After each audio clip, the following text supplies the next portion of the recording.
Today I'm going to show you Chicken À La Kiev. Trust me, it's a classic recipe which we take years to practice to get this right. But today I'm going to simplify this for you.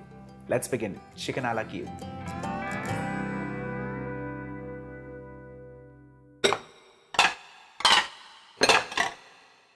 The first thing is to make the stuffing for the chicken. Now this stuffing is not like a vegetable stuffing or anything like that. This is a butter and herb stuffing.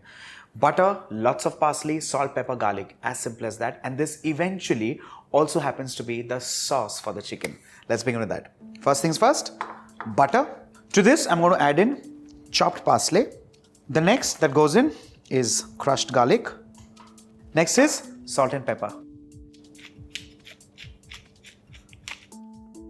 Let's mix all of this well.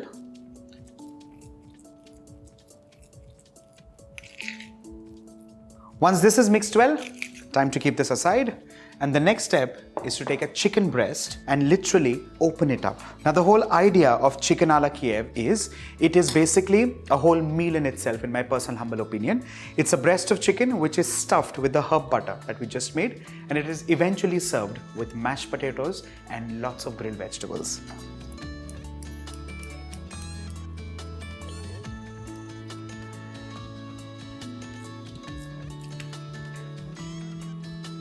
The whole idea is to literally open the breast, like I said, and mallet it down. Now malleting means you actually get a butcher hammer and you actually have to keep knocking it till it starts flattening out.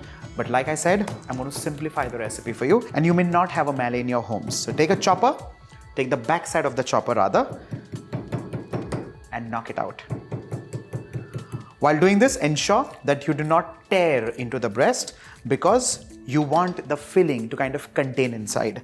The next step is to take a generous amount of the filling, roll this up like so, and very gently ensure that you encase the entire stuffing or the filling.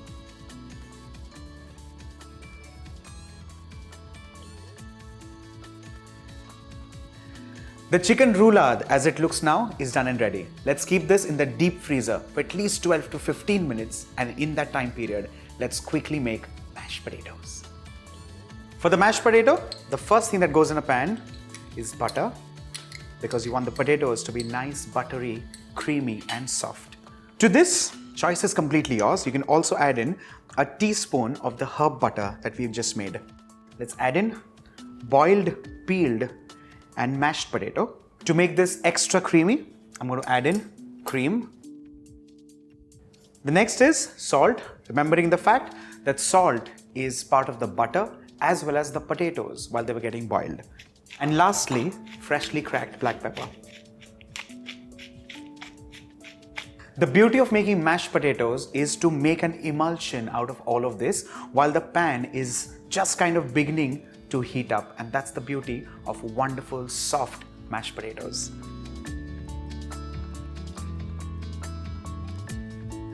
Now the whole big question here is, how much do you cook mashed potatoes? The whole idea here is to keep cooking it till all of this literally comes together like a lump. With this, off goes the flame, and at this stage, if you do not turn the flame off, the potatoes will keep getting drier. The creaminess, the butteriness, the softness of a mashed potato will all go. The next is to remove this, and in the same pan, I'm going to add in some more oil or butter and then grill some vegetables. In the same pan, I'm going to add in the herb butter that was kept aside. And into this, I'm going to drop in some blanched vegetables. In this case, French beans and carrots. A generous pinch of salt and pepper. A quick toss. With this, your grilled vegetables are also done and ready. Off goes the flame. Let's quickly pull the chicken out of the freezer and let's get cracking. The chicken is well frozen. In a bowl, let's take beaten eggs. Let's season this with salt and freshly cracked black pepper. The next step is to dust flour onto the chicken piece dip it in egg, and then finally roll it in breadcrumbs. Now, the whole idea here is to take 2 plates, add flour in one,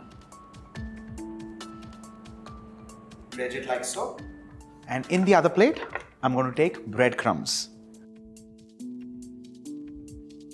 The whole idea of dredging this with flour is to ensure that the egg clings onto the piece of chicken. Please understand, this is basic science. You wouldn't want something slimy like an egg to not stick onto the chicken, which is also equally slimy.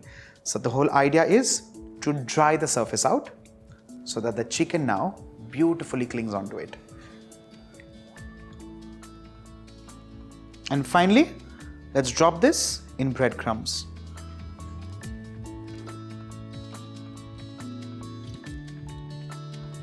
Let's dab the surface of chicken with breadcrumbs, shake the excess off, and keep this aside.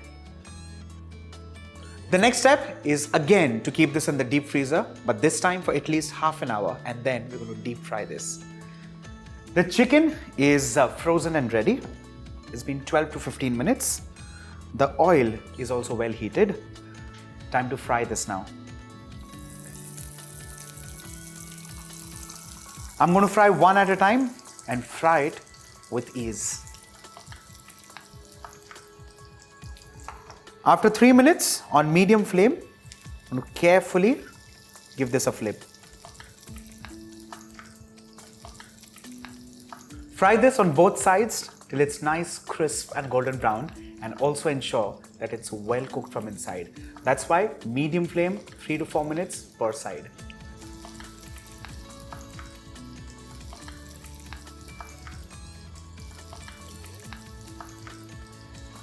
This is crisp, golden brown and ready. Let's transfer this on a tissue paper and wait for nothing. Let's serve.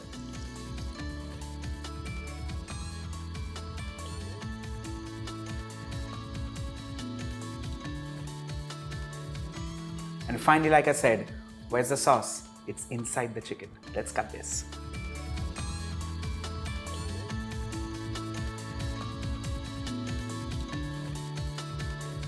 With this, Chicken À La Kiev is done and ready. Make this for your family, make this for your friends. Go all out and impress them.